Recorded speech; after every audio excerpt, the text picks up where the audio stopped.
Welcome back mga lods sa aking channel. Nandito naman ako magluluto ng hipon at saka naginisa ko na yung mga sangkap, yung ahos at saka yung bombay, garlic at saka onion. English yun Yan nga mga lods. Masarap ito mga lods ang aking recipe ngayon dahil hipon na naman ang ating recipe. Yan na nga, giniling-giling ko na nga yung lamas na dyan mga lods. At yan, nilagay ko na yung hipon. Yan na nga mga lods, 1 kilo and 1/2 yan mga lods ang kilo ng ating hipon mga lods. Yan na nga, lako, sobrang sarap yan mga lods. Abangan nyo po yung aming mukbang dyan, yung hipon. Masarap yan mga lods. Yan na nga. Yan na nga. Wow. Yan, nilagyan ko na ng magic sarap para maging magic yung sarap talaga yung hipon mga lods. Okay. At nilagay ko na din yung atsal mga lods. Yan na. Oh. Yan, okay.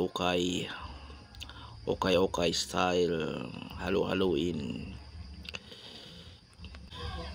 Yan mga lods, wow, sobrang dami yan mga lods. Madami rin ang mahal din yung presyo niyan mga lods. Mahal dito sa amin yan, hipon.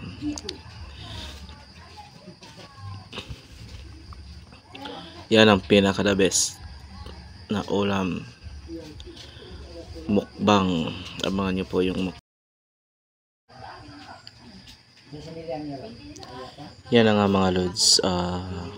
Waiting na yan sa bale, relax muna. Lalagyan ko yan ng tubig mga lods para yung kulo talaga, maluto talaga yung hipon.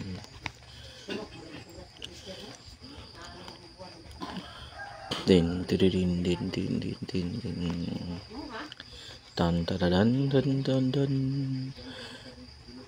Okay, pula na. Lagyan ko din ng toyo mga lods. Tapos yan na nga siya. Oh, wow, sarap. Kasing sarap mo mga lods. Ay kaya hinalo-halo ko naman ulit para yung nasa itaas mapunta sa ibaba. Ay sana all mapunta talaga sa ibaba. Shout out po sa lahat dyan ng mga viewers ko. Maraming pong salamat sa walang sawang supportan nyo sa akin channel Junior Senior TV.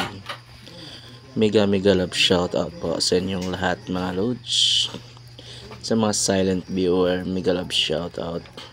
Yan nga, nilagyan ko na din ng ketchup mga lods. Papa ketchup. Wow, pampapula sa ating hipon. Sobra. At saka palapot din sa sabaw mga lods. Kaso nagkulang nga din yan ang ketchup ko mga lods dahil sa sobrang rami ng napakarami ng hipon. Pero okay lang din yan dahil yan naman talaga ang purpose natin, ang hipon lang. Pero ang sabaw na dyan ay the best talaga mga lods. Mapapa-unli rice ka talaga. Wow, shout out po sa gustong makita na magmukbang kaming ganito. Abangan nyo po ang aming mukbang nito mga lods. Pero I think sure lang talaga yun. Hindi talaga yun purpose na mukbang talaga, kasi hindi namin kami lang talaga ang kumakain yan. Siyempre all family na yan.